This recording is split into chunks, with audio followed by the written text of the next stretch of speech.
gente não entende do tecido facial, a gente não entende de tecido conjuntivo. E é de mega importância que a gente saiba as características do tecido conjuntivo. E uma característica muito importante do tecido conjuntivo é que ele é elástico, que ele serve para economizar energia do corpo humano.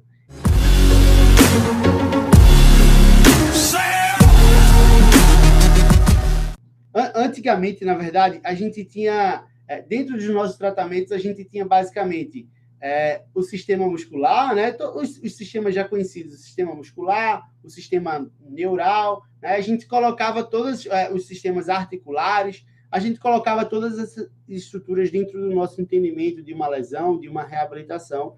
E, há pouco tempo, o tecido facial ou o tecido conjuntivo, ele conseguiu participar estar dentro do contexto da nossa reabilitação e do nosso entendimento de funcionamento como um corpo humano.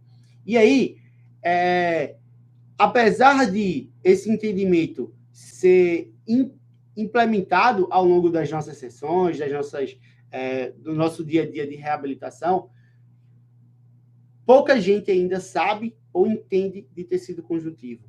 Não sabe quais são as características do tecido facial.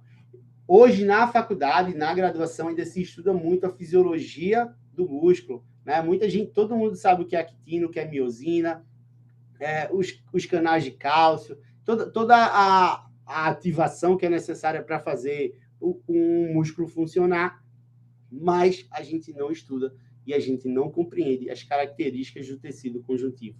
A gente sabe que são fibras do tipo 2, fibras tônicas, fásicas, né?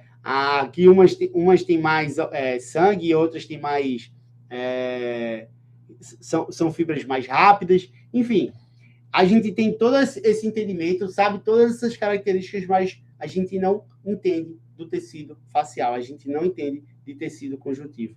E é de mega importância que a gente saiba as características do tecido conjuntivo. E uma característica muito importante do tecido conjuntivo é que ele é elástico, que ele serve para economizar energia do corpo humano. Ele está ali para economizar a energia do corpo humano. E como é que ele faz isso, Igor?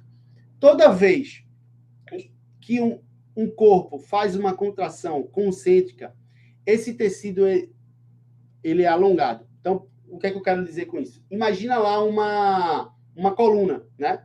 Toda vez que eu faço uma flexão do tronco, essa musculatura paravertebral ela vai se alongar e vai carregar como um elástico. E aí, esse elástico carregado, e a função de todo o elástico é simplesmente voltar para a sua posição inicial. E aí, quando ele é carregado, ele tende a voltar para a sua posição inicial sem gastar energia, sem precisar de ativação neural ou qualquer gasto de energia muscular para poder fazer o retorno, né? A extensão do tronco. Então, isso economiza a energia, pelo menos se a gente for fazer pela lógica, pelo menos na metade. A gente não precisa fazer a contração da flexão e a contração da extensão. E isso acontece com diversos movimentos do nosso corpo. Como, por exemplo, a corrida. Toda vez que a gente inclina, joga o nosso pé à frente, ele tem situações, ele cria mecanismos tridimensionais para carregar o tecido facial e isso ser levado à frente. E, por exemplo, quando a gente vai fazer um agachamento, quanto mais alto a gente quer pular, a gente não começa de uma posição ereta, a gente primeiro carrega e depois descarrega esse tecido. Então, é essencial o funcionamento do tecido conjuntivo, entender que ele é elástico. E por ele ser elástico, eu preciso incluir exercícios e movimentos balísticos para o meu tecido conjuntivo. Porque com o envelhecimento, ao passar do tempo, com o próprio sedentarismo, esse tecido ele vai perdendo sua capacidade elástica. E quando ele perde sua capacidade elástica, a gente perde eficiência de movimento, a gente aumenta o gasto calórico, né? Então, se o movimento é ineficiente, se o movimento gasta mais energia, automaticamente o meu gesto técnico é diminuído, eu posso criar mais sobrecarga em algumas estruturas, criar disfunções e dores. Então, entender os mecanismos, entender a fisiologia do tecido conjuntivo muda tudo. vai fazer você saber como aplicar e como atuar com aquelas estruturas.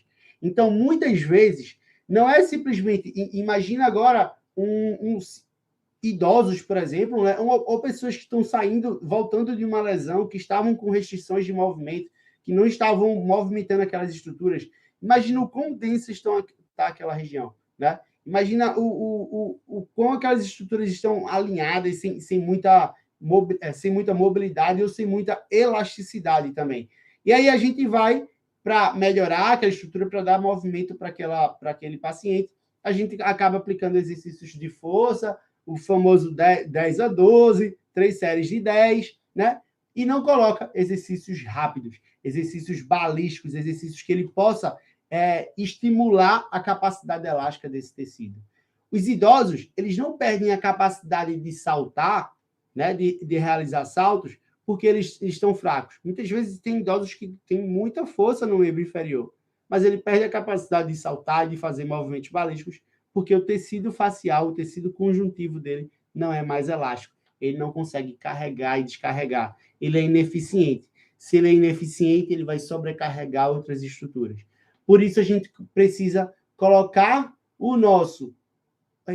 Por isso, a gente precisa entender como o tecido conjuntivo funciona. Qual a fisiologia desse tecido conjuntivo. E é assim a gente vai começar a alcançar resultados muito maiores. Porque imagina se a gente tem talvez 70%, 80% aí dos profissionais só atuando sobre o músculo. E você faz parte desses 10, 15 profissionais que atua também sobre o tecido conjuntivo, que sabe atuar sobre a face, que sabe manipular o tecido facial. Isso faz toda a diferença no teu resultado. E aí, entender como as braquiações são importantes, os movimentos balísticos são importantes para ter a própria mobilidade e o bom funcionamento daquelas estruturas e a melhor eficiência daquelas estruturas.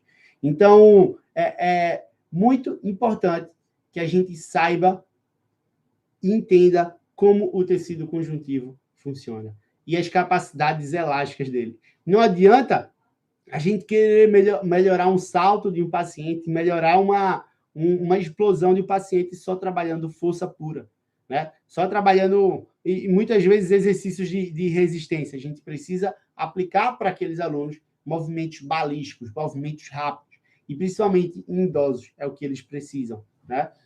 Então, identificar e saber o funcionamento de um tecido conjuntivo vai fazer total diferença nos seus resultados.